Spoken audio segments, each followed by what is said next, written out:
teatro.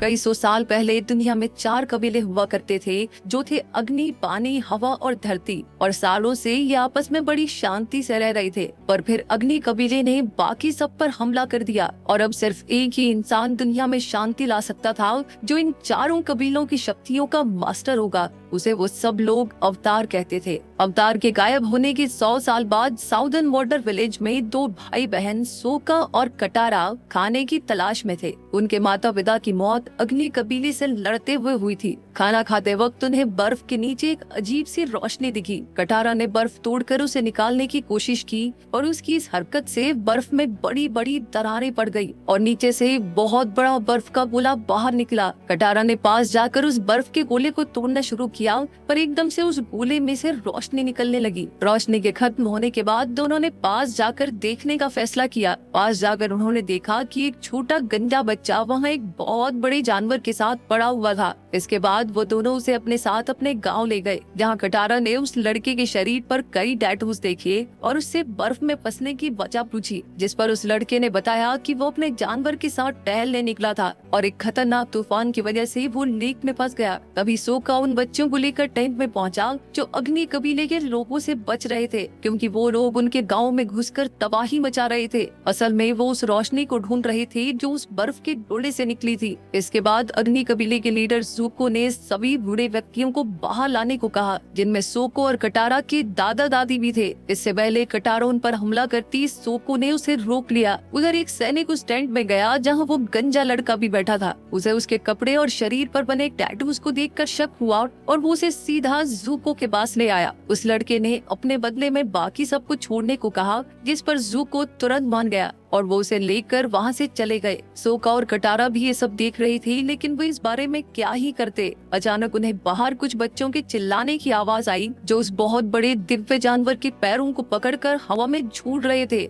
इसके बाद उन्हें बाइसन का इस्तेमाल करके उस लड़के की मदद करने का आइडिया आया। वो इसकी इजाजत लेने के लिए अपनी दादी के पास गए। इन्होंने उन्हें अवतार के बारे में कई बातें बताई। इससे उन्हें ये भी समझ में आया कि अग्नि कबीले के लोग आखिर उस लड़के के पीछे क्यों पड़े थे। उधर जहाज पर जुको के अंकल नोआ ने उस बच्चे के अवतार होने के कई टेस्ट दिए और ये साबित हो गया कि वो सच कह रहा है, क्योंकि वो आग, पानी और पत्थर तीनों को काबू कर सकता था। ये पता लगने के बाद कि वो लड़का अवतार है, लोआ उसके साथ बड़ी इज्जत से पेश आने लगा, लेकिन जुका ने बड़े बेकार तरीके से कहा कि उसे अग्नि कबीले का हिस्सा बन जाना चाहिए, जिस पर अवतार ने मना कर दिया और मौका मिलते ही वहाँ से भाग गया। उन्होंने उसे रोकने की पूरी कोशिश की, लेकिन रोक नहीं पाए। वहाँ से भागकर वो सीधा सोका और कटारा के पास पहुंचा। इसके बाद वो उन दोनों को अपने गांव में लेकर गया जो एक पहाड़ की चोटी पर बना हुआ था। उसके गांव के सभी लोग हवा पर काबू कर सकते थे। वहाँ पहुंचकर उसने सोका और कटारा को बताया कि उसका नाम एंग है और उसके उड़ने वाले बैल का नाम है अप्पा।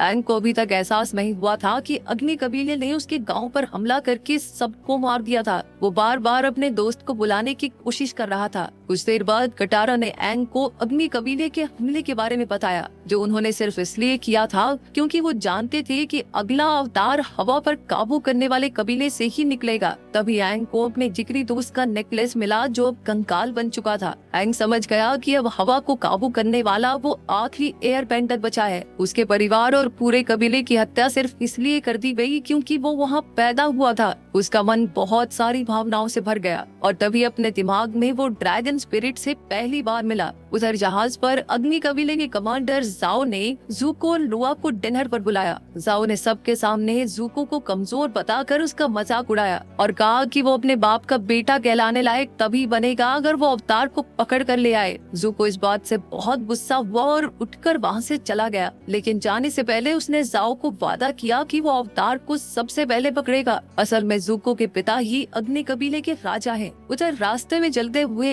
एंग, सोका और कटारा के पास एक लड़की भागते हुए आई जिसके पीछे अग्नि कबीले के सिपाही पड़े हुए थे। अपनी पहचान छुपाने के लिए एंग ने अपने सर को ढक लिया। कटारा ने उनका मुकाबला करने की कोशिश तो की, पर उसका अपनी शक्तियों पर पूरी तरह काबू नहीं था, इसलिए उसने गलती से अपने भाई सोका को ही दबा दिया। अंत में उन सभी को कैदी बनाकर धरती कबीले के गाँव में लेकर गए। वहाँ जाकर उन्होंने देखा कि धरती कबीले के लोगों से जबरदस्ती दिन रात मजदूरी करवाई जाती। ये सब देखकर एंग को बहुत बुरा लगा और उसने उन्हें आजाद करने के लिए सबको एकजुट करने की कोशिश की। जैसे ही उन्हें पता चला कि वो अगला अवतार है तो उसे अपनी तरफ देखकर उनका हौसला बहुत बढ़ गया और उन्होंने मिलकर अग्नि कबीले के सारे सैनिकों को हरा दिया। लेकिन एंग के पास अभी अपनी पूरी शक्ति नहीं आई थी, क्योंकि अभी तक वो सिर्फ हवा की शक्तियों को ही काबू करने में मास्टर था और अभी पानी, आग और धरती की शक्तियों पर काबू पाना उसे सीखना है। उसने बताया कि 100 साल पहले जब उसे पता चला कि वो अगला अवतार होने वाला है तो वो इस जिम्मेदारी से डरकर वहाँ से भाग गया था, इसीलिए वो अपने मास्टर से बाकी की 3 शक्तियाँ नहीं सीख पाया। उसकी बात सुनकर सोका ने उसे जल्द से जल्द जाकर एक मास्टर ढूंढने की सलाह दी।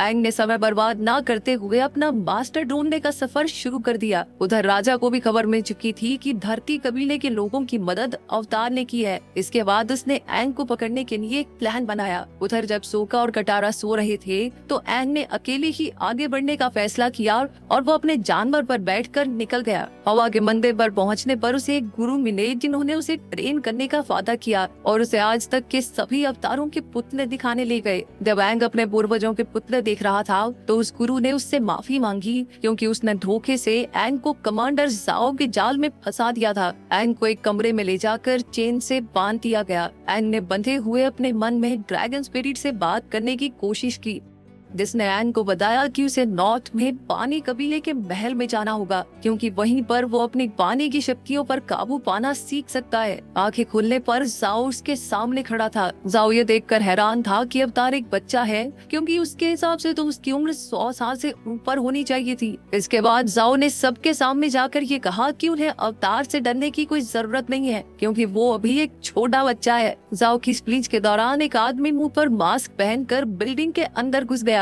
और एक एक करके सभी सैनिकों को ठिकाने लगाकर वो एंग को आजाद करने पहुंच गया। और तभी जाओ ने उसे देखा और सभी सैनिकों को उसे पकड़ने का ऑर्डर दे दिया। अपनी जान को खतरे में देखकर उसने एंग को ही मारने की धमकी दे डाली, जिसके बाद अवतार की जान बचाए रखने के लिए सभी सैनिक पीछे हट गए और वो एंग को लेकर वहाँ से निकल गया। लेकिन भागते हुए दरवाजे के पास एक तीर सीधा आकर उस आदमी को लगा और चोट के कारण वो नीचे गिर गया। जब एंग ने उसके मुंह से मास्क हटाया तो वो जुको को देखकर हैरान हो गया। एंग ने जुको को वहाँ से निकालकर एक सुरक्षित जगह पर पहुँचाया। इसके बाद एंग सोका और कटारा के साथ ड्रैगन स्पिरिट के बताए मुताबिक पानी कबीले के महल पर पहुँचा। जैसे ही ये खबर अग्नि कबीले के राजा को मिली तो उसने गुस्से में उन पर हमला करके अवतार को पकड़ने का फैसला किया। उधर महल में पहुंचकर एंग और उसके साथ ही वहाँ की राजकुमारी यू और शाही परिवार के बाकी लोगों से मिले। एंग ने उन्हें अपनी असली पहचान के साथ साथ ये भी बताया कि वो वहाँ पानी को कंट्रोल करने की ट्रेनिंग लेने आया है, जिस पर यू ने उन्हें वहाँ रुकने और ट्रेनिंग करने की इजाजत दे दी।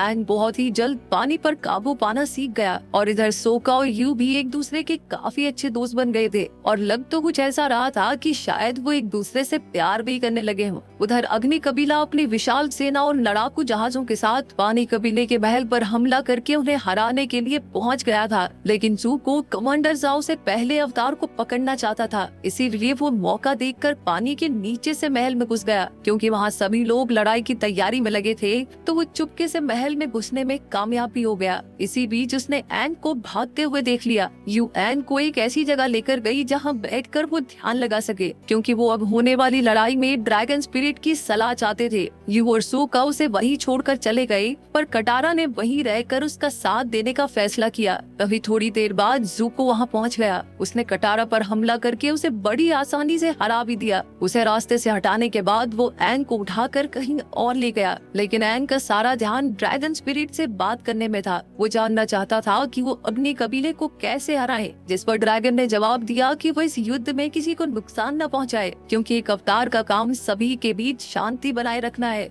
आखिरकार अग्नि कबीले के सभी लोग तो बुरे नहीं थे, पर कुछ चुनिंदा लोगों की वजह से सबका नुकसान हो जाएगा। उसने ये भी बताया कि इस युद्ध को खत्म करने के लिए उसकी मदद समुद्र का पानी ही करेगा। आंखें खुलने पर एंग ने देखा कि ज़ुको ने उसे पकड़ रखा था और उसने तुरंत वहाँ से भागने की कोशिश की। अग्नि कबीले के सैनिकों ने हर तरफ तबाही मचा रखी थी। उधर कमांडर जाओ ने लोआ को बताया कि पानी को कंट्रोल करने वाले सैनिकों की शक्ति चांद निकलते ही और बढ़ जाएगी और उस समय वो उन्हें हरा नहीं पाएंगे। लेकिन उसके पास एक खुफिया तरकीब है। असल में वो जानता था कि पानी कबीले की शक्ति का राज एक तीव्र मछली में छिपा है, इसलिए उसने महल में जाकर उस मछली को मारने का फैसला किया। लोआ ने उसे ये करने से मना भी किया क्योंकि इससे दुनिया का संतुलन नहीं जाएगा, पर जाओ ने फिर भी उस मछली को मार डाला। ये देखकर लोआ गुस्से से भर गया। जाओ उसे गुस्से में बेकाबू होता देखकर इतना डर गया कि वहाँ से भाग निकला। उधर मछली के मरते ही पानी कबीले के सभी सैनिकों की शक्ति बहुत कमजोर पड़ गई। यूं ये देखकर बहुत परेशान हुई